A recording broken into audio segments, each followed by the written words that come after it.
योगेश भागा नहीं है मैडम, बस थोड़ा परेशान है। ठीक है, लेकिन है कहाँ पर? फोन नहीं उठा रहा है, गैराज भी नहीं जा रहा है, घर पर भी नहीं है। क्यों?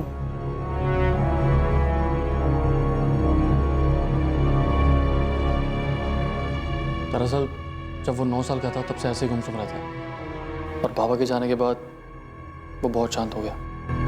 तुम पर कोई असर नहीं हुआ? हुआ मैडम, लेकिन हर कोई अलग होता है। सचिन पाठक को जानते हो तुम?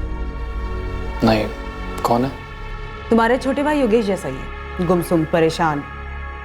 और अजीब बात पता है क्या है? उसके बाबा भी कई सालों पहले ऐसे ही गायब हुए थे। नीलेश पाठक नाम है। ये नाम कभी सुना है? नहीं मैडम, ये नाम कभी नहीं सुना। सचिन पाठक या नीलेश पाठक, इत्तेफाक भी तो हो सकता है ना मैडम। कितने लोग यूं ही गायब हो जाते हैं इस दुनिया में। ये बात भी है। अच्छा जगदीश, एक बात बताओ, तुम्हारी माँ माया ने किसका मर्डर किया था? ये क्या बोल रही हैं आप? 3 साल पहले तुमने घर छोड़ा, ऐसा तुम्हारी माँ माया ने बताया। हाँ तो?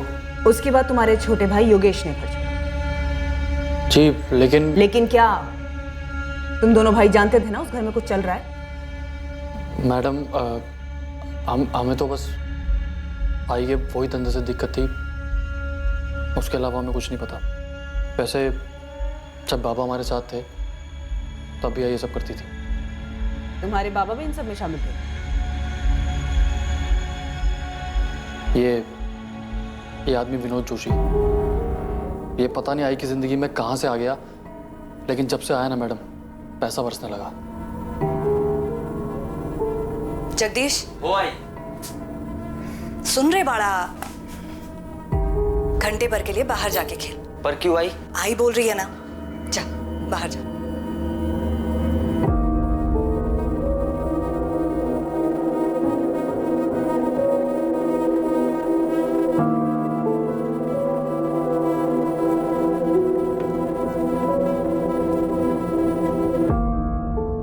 अरे जगह ओ ठीक है, आइसक्रीम वाइसक्रीम खा। हाँ, चॉकलेट वाला। बाबा कारपेंटर का काम करते थे। दोपहर में आई के पास अलग अलग लोग आते थे। ये समझने में ज़्यादा देर नहीं लगी कि क्यों आते थे और वहाँ क्या होता था।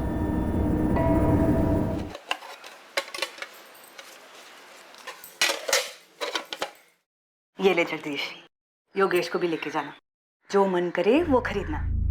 ठीक है।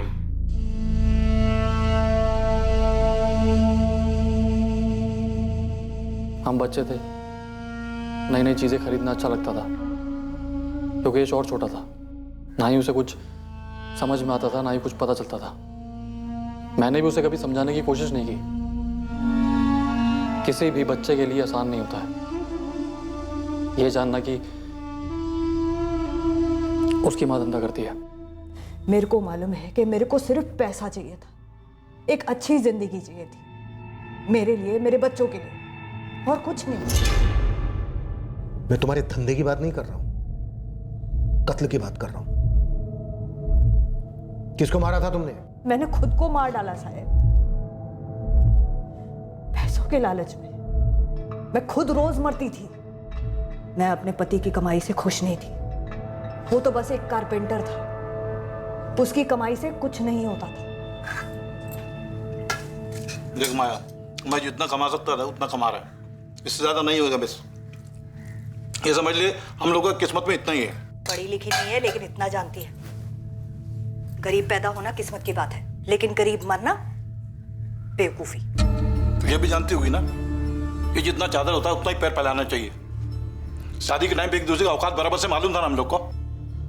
तो क्या औकात बदला नहीं जा सकता? जितना कमाता हूं उतना ही है, नहीं हो पाएगा उससे ज्यादा मेरे से। और ये फालतू का ना सपना देखना बंद कर दो। मैं नहीं छोड़ पाई अपने सपनों को। सपने देखना कैसे छोड़ सकता है कोई? मेरी विनोद से मुलाकात हुई, वैसे भी मैं अपने पति से दूर जा रही थी। मेरी विनोद से नजदीकियां बढ़ी और पैसों से भी। क्या बकवास कर रहा है? पागल हो गया है क्या?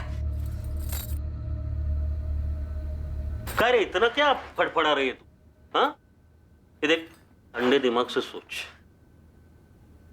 जो तेरे मेरे बीच में है जो तेरे और प्रशांत के बीच में, वही तो करने को बोल रहा हूँ तेरे को। विनोद, मेरे साथ ऐसी बात करने का नहीं। निकल इधर से। ओ बाबा, जाता हूँ मैं, लेकिन ना तू खुद चल के सामने से मेरे को ये बोलेगी, और वो भी लव कर। ए माया, अरे लेकिन बैठना रे बाबा। देख, जितना सोचने में बुरा गंदा लगता है ना, वैसा बिल्कुल भी नहीं है। देख, तू दोपहर को अकेले रहते, मैं कैसा आता है, मेरे जैसा कोई और आएगा। देख, करना तुझे वही है जो हम करते हैं, लेकिन सोच, तगड़े पैसे मिलेंगे, तगड़े। तेरी जिंदगी ना ऐसे फटकन बदल जाएगी। हाँ, एक दोपहर का 2000, 1000 तेरा, 1000 मेरा। चल मेरे को बोल, ये तेरा प्रशांत महीने का कितना कमाता है? 6000, 7000? अरे उतना तू एक हफ्ते में कमाएगी, मन बनाएगी तो 4 दिन, पूरा मन लगाएगी ना तो 2 दिन में, अरे 1 दिन में कमा सकती है। तेरे संग तुम्हें एक बात याद रख, ये मर्दों की जरूरत ना बहती नदी है, कभी सूखती नहीं। तो तू काय को सूखी सूखी जिंदगी जी रही रे, काय को? ठीक है, सोच के बता मेरे को, आता हूं। बहुत घिन आई थी विनोद की ये बात सुनकर, लेकिन पैसे के लिए तरसते हुए भी बहुत घिन आती थी साहब, इसीलिए हाँ बोल दिया। पहली बार बहुत गंदा लगा सर, लेकिन जब हाथ में पैसा आया ना, फिर सही गलत कुछ भी नहीं लगा। सोचा कि शरीर ही तो है, पैसे की धुंध छा गई थी।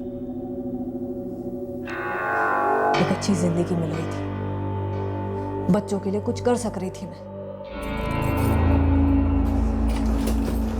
बच्चे लोग रोज बाहर का खा रहे हैं, नए नए सामान खरीद रहे हैं।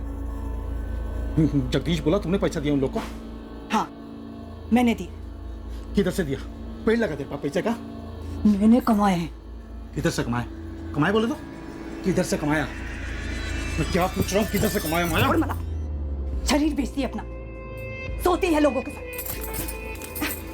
शरीर मेरा है, मैं बच्चों को वो दे रही है जो तू अपने अगले जन्म में भी अपनी कमाई के साथ नहीं दे सकता। बच्चे लोग को मालूम है कि उसकी माँ क्या है? बोला बच्चे लोग को तुमने? नहीं, वो स्कूल में होते हैं और तू काम पे, दोपहर में आते हैं लोग। तेरे को क्या लग रहा है तू बहुत बड़ा पुण्य का काम कर रही है? पुण्य और पाप से जिंदगी चलती है, पेट भरता है उससे। जिंदगी जिंदा लोगों की होती है और तू लाश है, घटिया सड़ी हुई लाश।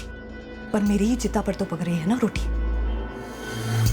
बस मैं तो यही जानती। प्रशांत ने रोज दारू पीना शुरू कर दिया। वो ये सच्चाई सहन नहीं कर पाया और एक रात हम सबको छोड़कर चला गया। मेरे को पता था कि वो वापस नहीं लौटेगा। मैंने ये सच्चाई मान ली थी। मैंने प्रशांत से कभी झूठ नहीं बोला और आप लोगों से भी नहीं बोल रही है सर। मैं सच बोल रही है, मैंने कोई खून वून नहीं किया है। माया, अभी तक तुमने हमें अपनी जिंदगी की सच्चाई बताई है, उस कत्ल की नहीं। हमें उस कत्ल की सच्चाई चाहिए। जगदीश, तुम अभी कुछ छुपा रहे हो। मुझे मालूम है कि तुम जानते हो कि तुम्हारी माँ ने किसका कत्ल किया। किसी का नहीं। तो फिर उस बंद दरवाजे के पीछे, जिसे तुम्हारी माँ पूजा का कमरा कहती थी, किसकी लाश दफन है? किसी की भी लाश नहीं हुआ।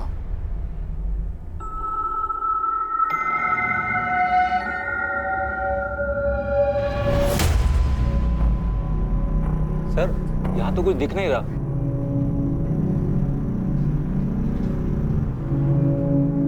तो फिर है कहाँ?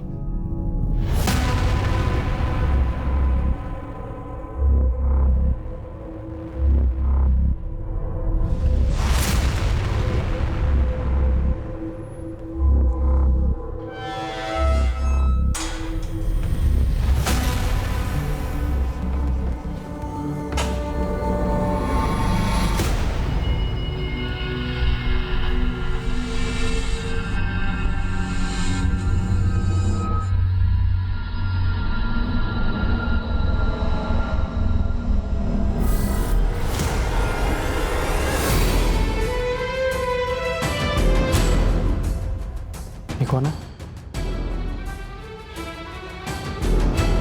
ये मेरे बाबा हैं। तुम्हारा नाम क्या? सचिन पाठक। क्यों? नहीं, ऐसे ही पूछा।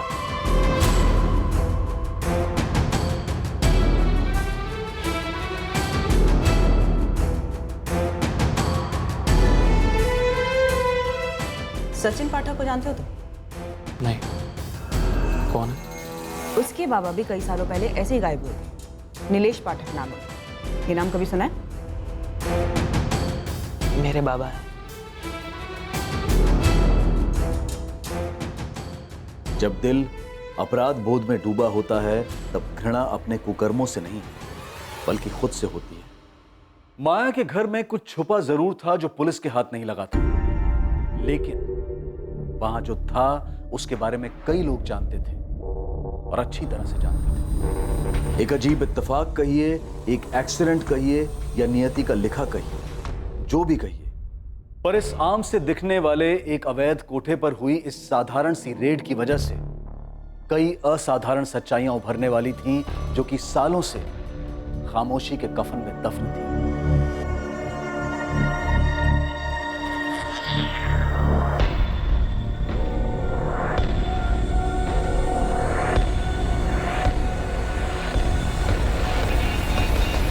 सर उस कमरे में कुछ नहीं है और वो एक दीवार जिस पर हमें सबसे ज्यादा शक था, वहां से भी कुछ नहीं निकला। सर, ये माया का बड़ा बेटा जगदीश, इससे भी कुछ पता नहीं चल रहा है। वो दूसरा बेटा योगेश अभी भी लापता है। यस सर, जगदीश बता रहा है कि योगेश काफी डिस्टर्ब हो गया है। इस माया को जितनी भी गर्मी दो ये पिघलने वाली नहीं है।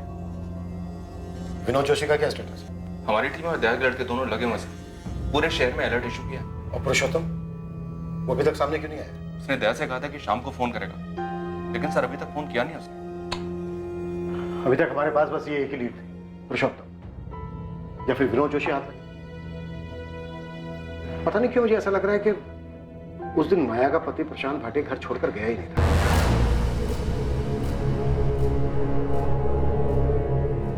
12 साल हो गए। 12 साल से लेकर आज तक उसकी कोई खबर नहीं है।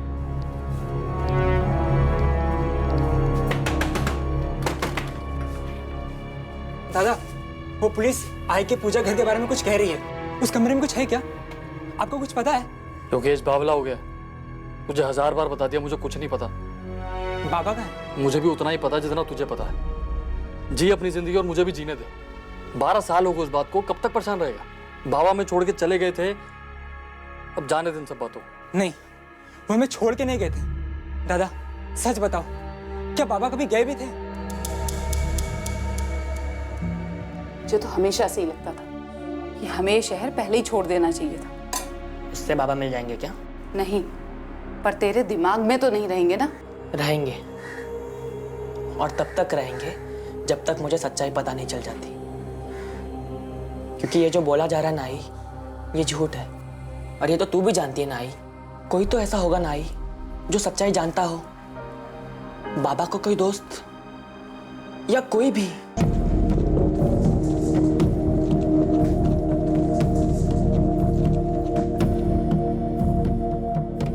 योगेश बाबा हमें खुद छोड़ के चले गए थे, वो है कहीं? ये सब तेरे दिमाग का वहम है। कोई वहम नहीं है। मुझे अब पक्का यकीन है कि आई ने ना बाबा को मार डाला, और उस कमरे में ना जरूर कुछ है। उस कमरे में कुछ नहीं है। तू एक काम कर, उस कमरे में ढूंढ, पूरे घर में ढूंढ, पूरी दुनिया में ढूंढ, लेकिन दोबारा मेरे पास दुखड़ा लेकर मत आइयो। वैसे जिंदगी खराब है, तू जा यार।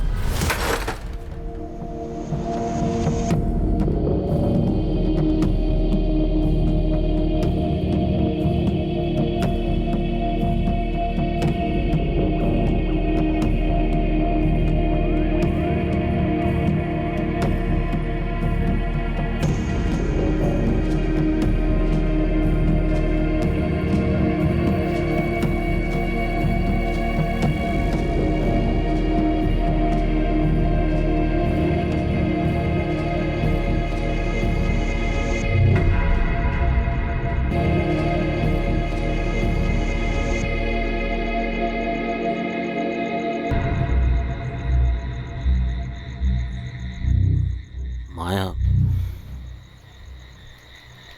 तेरे को डर नहीं लगता?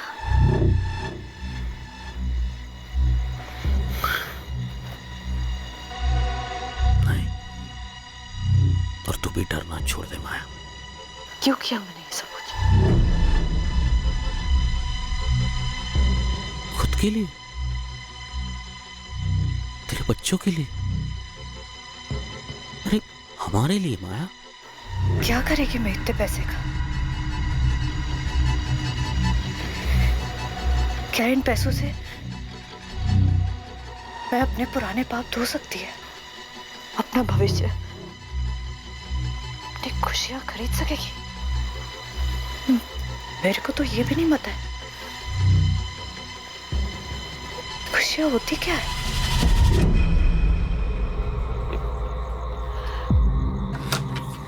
माया,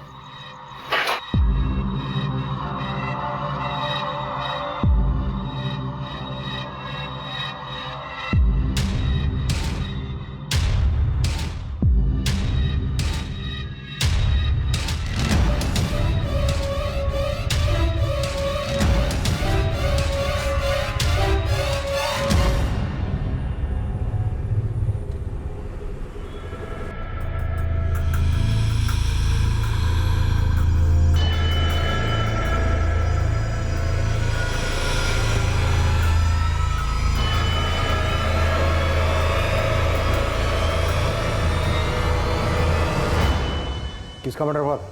मुझे नहीं पता साहब, मैं तो उसका थोबड़ा भी नहीं देखा था साहब। मैंने सिर्फ उसकी लाश ठिकाने लगाने में मदद की थी साहब। कब की बात है ये? कई साल हो गए साहब, याद नहीं। लाश कहाँ ठिकाने लगाई थी? वो जंगल में साहब। कौन से जंगल में? कातरज के जंगल में। मैं उन दिनों विनोद भाऊ का टेम्पो चलाता था। एक रात को उन्होंने मुझे माया ताई के घर बुलाया भाऊ।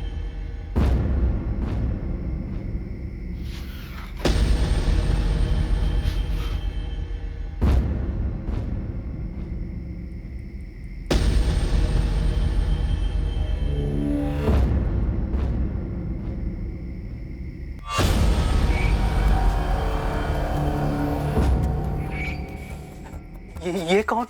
लाश है आदमी, ठिकाने लगा। नहीं बाबू, लेकिन ये मुझे बताओ ये है कौन? इतना जानना जरूरी नहीं, समझा ना तेरा? गपचुप उठा।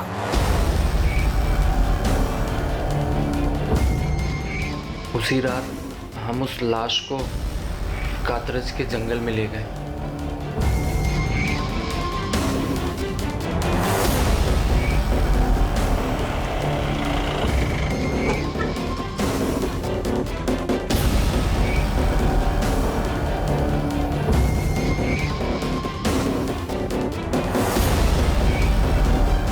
मुझे बस इतना ही मालूम है साहब, बाकी सारी बातें वो दोनों जानते हैं, विनोद भाऊ और माया ताई।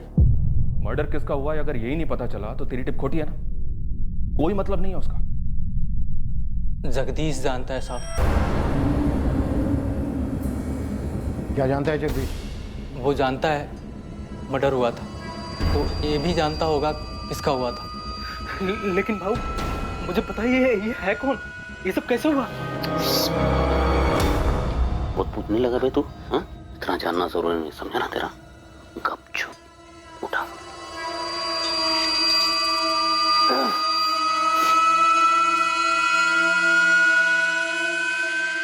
जगदीश वही था, उसने शायद खून होते हुए देखा हो साहब। और तेरा ये विनोद भाव कहाँ मिलेगा सर?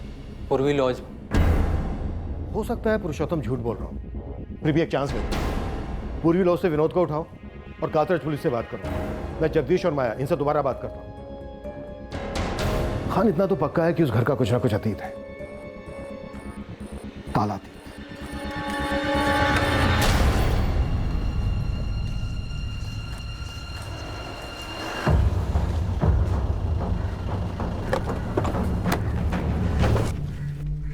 कुछ पता चला क्या साहब? सब कुछ पता चला, चल थाने। सर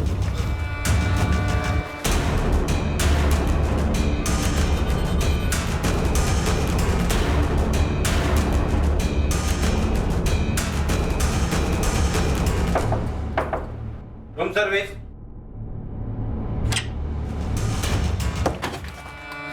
अगर भागा तो यहीं पे ठोक दूंगा।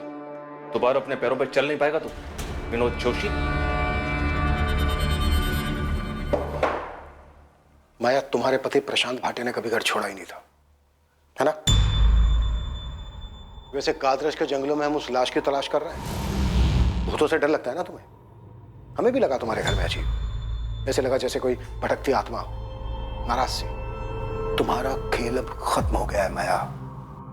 पुरुषोत्तम ने सब कुछ बोल दिया, विनोद जोशी को अरेस्ट कर लिया है और हमें यह भी पता चल गया है कि तुम्हारा बेटा जगदीश उस कत्ल का गवाह है, उसको भी उठा लिया है। साहब, जगदीश उस टाइम बच्चा था, उसने कुछ नहीं किया, उसको छोड़ दो साहब। तुमने और विनोद जोशी ने मिलकर मारा ना प्रशांत भाटे को? नहीं साहब। ठीक है, पुरुषोत्तम और विनोद जोशी के साथ अब हम जगदीश को भी तोड़ेंगे।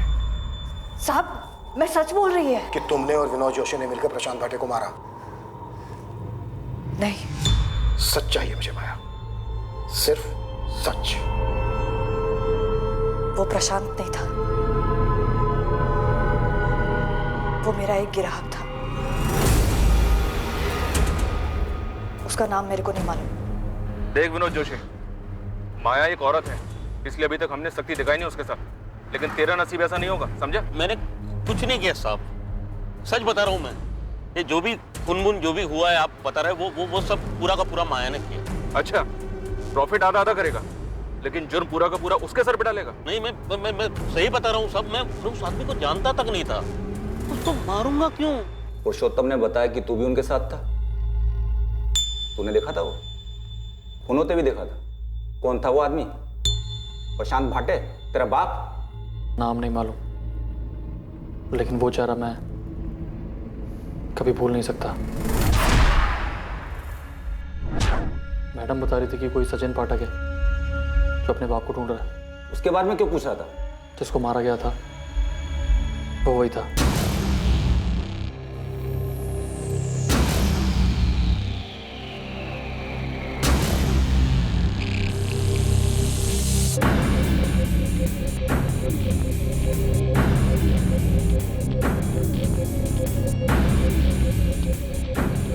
मेरे को लगता है ये मर गया।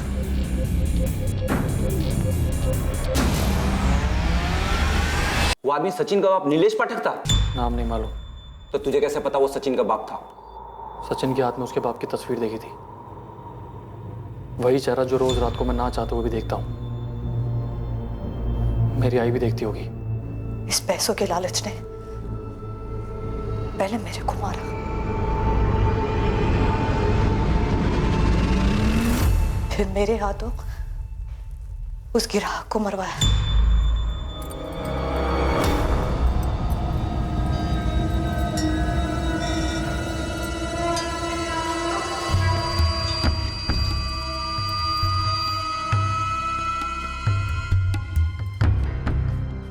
ओहो, क्या बात है बाबू, बैंक वैंक लूट कर आए हो क्या? हाँ।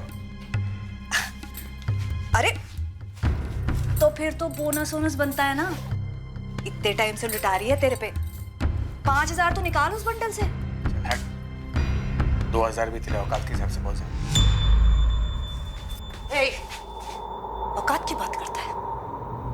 औकात? अब तो मैं 5,000 ही लेगी। देख, सोड़। क्या कर रही तू? सोड़। साली क्या? साली।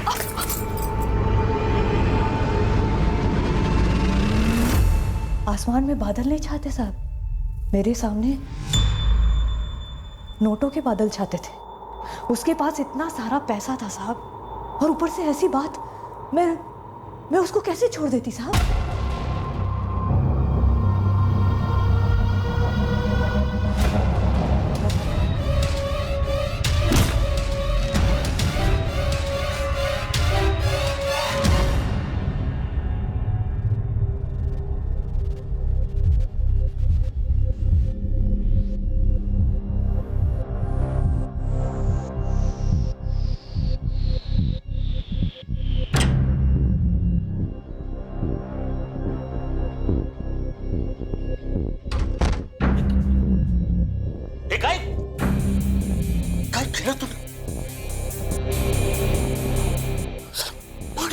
नोटों की गड्डी लेकर घूम रहा था साला।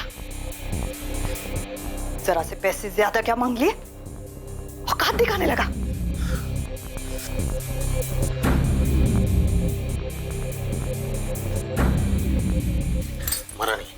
मरा नहीं है, सांस चल रही। अस्पताल लेके चलते। चुप, वो बच गया तो हम लोग बचेंगे। पर उन्हें बचा सकते। चुप।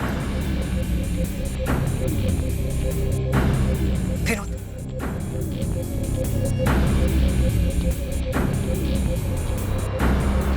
नहीं आई, ये क्या कर रही हो?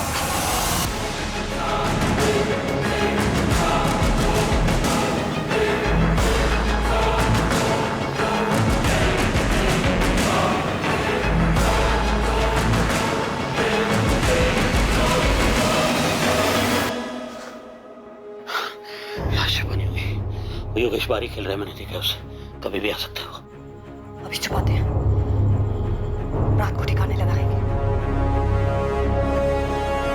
चले जग्या, ये जग्या, जग्या, संभाल अपने आप को। देख, तुझे तेरी आई की मदद करनी है, समझ लगा है? ये खून साफ करना है, समझ लेना। आईची मदद करायची। योगेश घर आया उस दिन, उसे कुछ मालूम नहीं था। फिर रात को पुरुषोत्तम आया, वो लोग लाश को जंगल में ले गए। योगेश तब सो रहा था। बहुत पछतावा होता है साहब, डर, घिन सब आती है,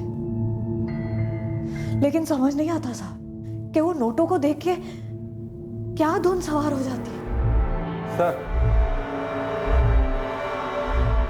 ये था वो आदमी जिसको इन्होंने मार डाला। तो नीलेश पाठक है ना, सचिन का बाबा? हाँ सर, जगदीश को याद था ये चेहरा।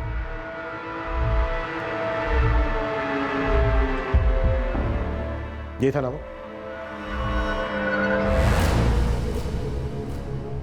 सचिन, तुम्हारे बाबा नीलेश पाठक अब इस दुनिया में नहीं है। क्या हुआ था उनके साथ? कत्ल हुआ था उनका। कत्ल? क्यों? किसने किया? क्यों किया? तुम्हारे बाबा एक कोठे पर जाते थे, शंगारवाड़ी। कोठा? हाँ, माया भाटे नाम है उसका। उसने और उसके साथीदार ने तुम्हारे बाबा का मर्डर कर दिया था।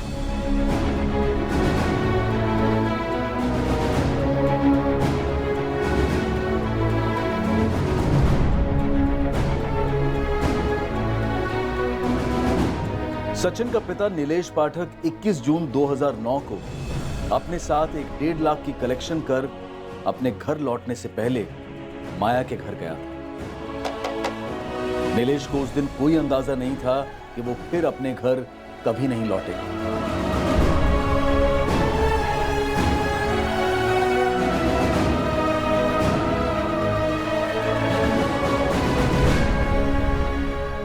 जुलाई 2009। हाँ, इस केस फाइल के हिसाब से 2 जुलाई 2009 को यहाँ कातरज के जंगल में एक लाश मिली थी।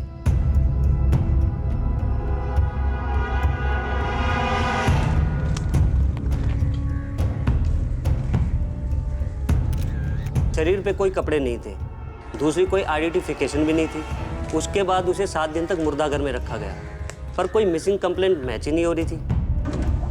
उसके बाद 9 जुलाई 2009 को उस लावारिस लाश का अंतिम संस्कार कर दिया गया। इस केस के इन्वेस्टिगेशन ऑफिसर 3 साल पहले रिटायर्ड हुए। इस नीलेश की मिसिंग रिपोर्ट दर्ज नहीं हुई थी, बस इसके खिलाफ पैसे लेकर फरार होने की शिकायत की गई थी।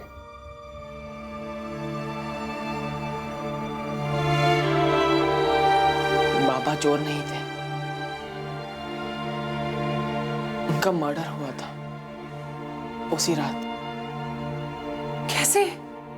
एक युवक की 9 साल की तलाश अपने पिता के लिए एक दर्द भरी असलियत के खुलासे से खत्म हुई।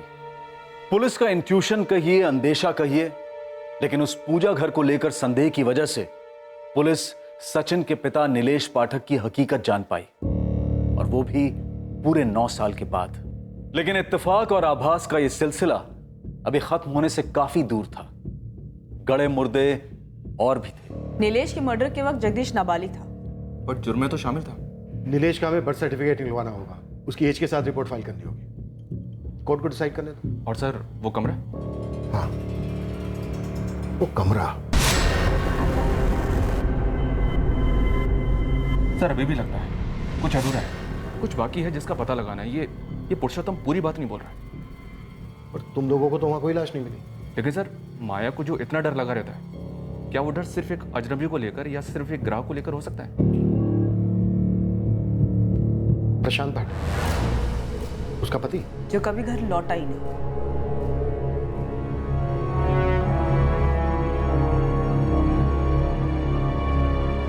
मुझे मेरे भाई जगदीश से मिलना है। तू था कहाँ इतने दिन? तेरा फोन भी बंद था। है कहाँ वो? आई ने किसी को मार डाला था। आपको इतने साल से मालूम था? मेरे सामने ही हुआ था योगेश। अब ये नहीं कहना कि तुम्हें नहीं मालूम कि बाबा कहाँ है। दादा, अरे अब तो सच बोल दो। 12 साल हो गए, 12 साल। दादा, दादा! इत्तेफाक से हुए माया के घर पर उस एक छापे ने कई अधूरी कहानियों की कड़ियां सामने लाकर रख दी थी। वो कड़ियां जो तलवार बनकर 2 युवकों की जिंदगियों पर लटकती रही।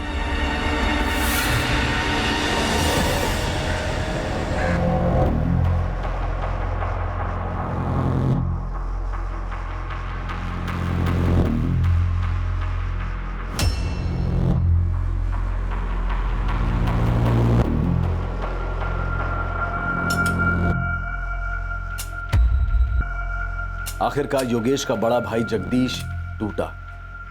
वो उस राज को अपने अंदर और नहीं रख पाया जिसने सालों से उसे और उसके जमीर को बंदी बना रखा था।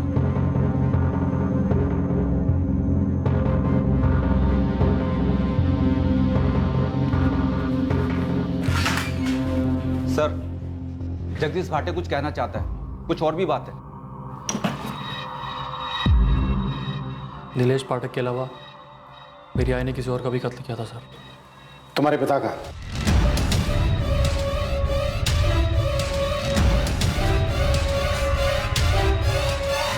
माया, तुम्हारे बेटे जगदीश ने सब कुछ सच सच बता दिया।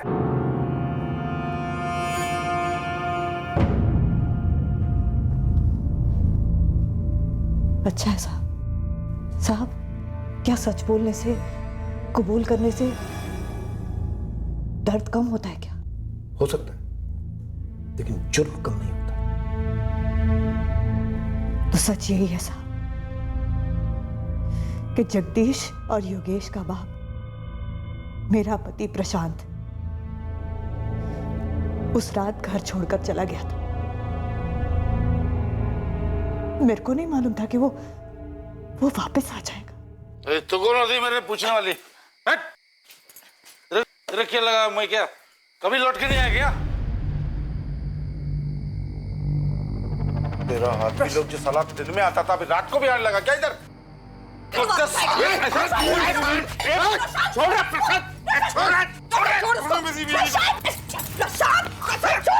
तूने मेरी बीवी को उसने कुछ नहीं किया, जो भी किया मैंने अपनी मर्जी से किया। छोड़ देना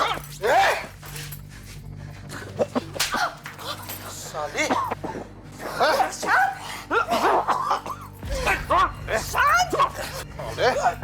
पिल्ले साले छोड़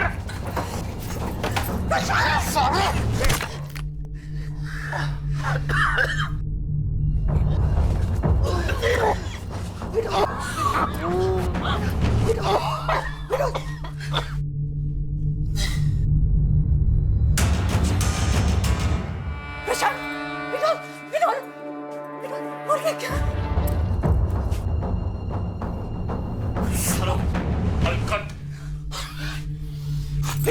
चल इसको हॉस्पिटल लेके चलते। चल चले मारो, मार डालेंगे उसको। क्या बोल रहा है? खत्म करते उसको। विनोद, क्या बोल? खत्म करते। विनोद!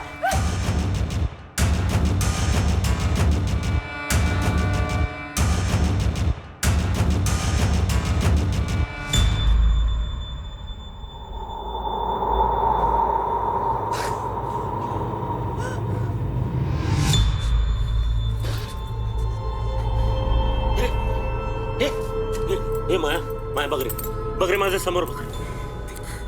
माया, तेरी बला टल गई रे तेरी बला। इसका जाना नक्की था। तेरी जिंदगी भी पूरी की पूरी तेरी, ये घर भी। हाँ, संभाल।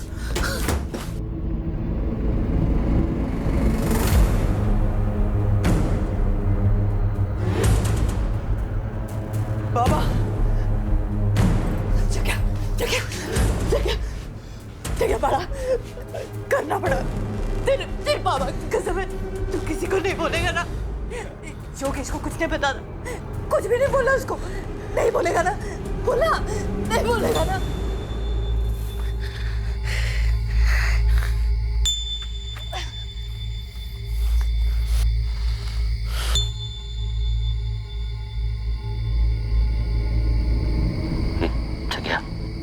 मदद करनी होगी तुझे,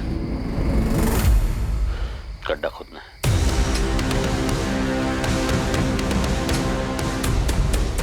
उस रात के बाद मैंने वहां पीछे कभी कदम भी नहीं रखा। जब भी वहां देखती थी तो वो खड़ा दिखता था, घूरता हुआ। मैंने ये सब कुछ क्यों किया, मेरे को इसका जवाब कभी नहीं मिला। पहले अपने पति को, फिर उसकी राख को। साहब, उन दोनों की आत्मा से ज्यादा ना मेरे को अपने आप से डर लगता है। क्या मैं किसी और को भी मार देगी क्या? मेरे जीते जी ना ये डर जाने वाला नहीं है साहब, ये मेरे को मालूम पड़ गया।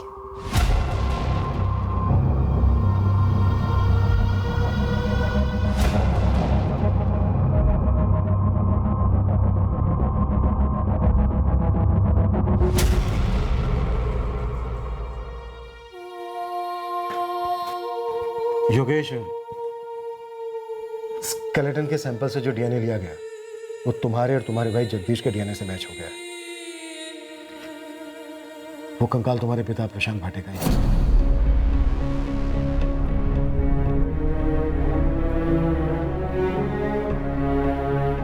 मुझे मालूम था सर,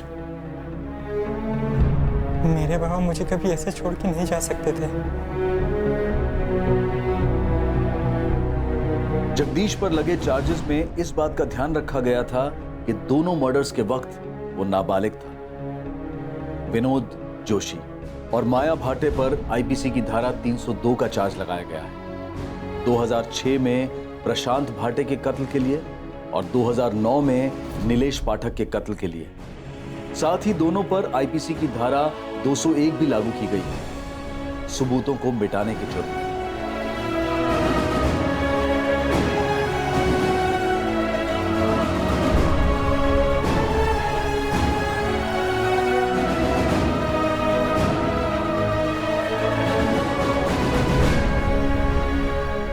एक कत्ल 12 साल पहले हुआ और दूसरा कत्ल 9 साल पहले, और दोनों के बारे में किसी को भनक तक नहीं थी। 9 साल पहले अगर नीलेश पाठक पैसों के कलेक्शन के बाद माया के कोठे पर ना गया होता तो क्या होता?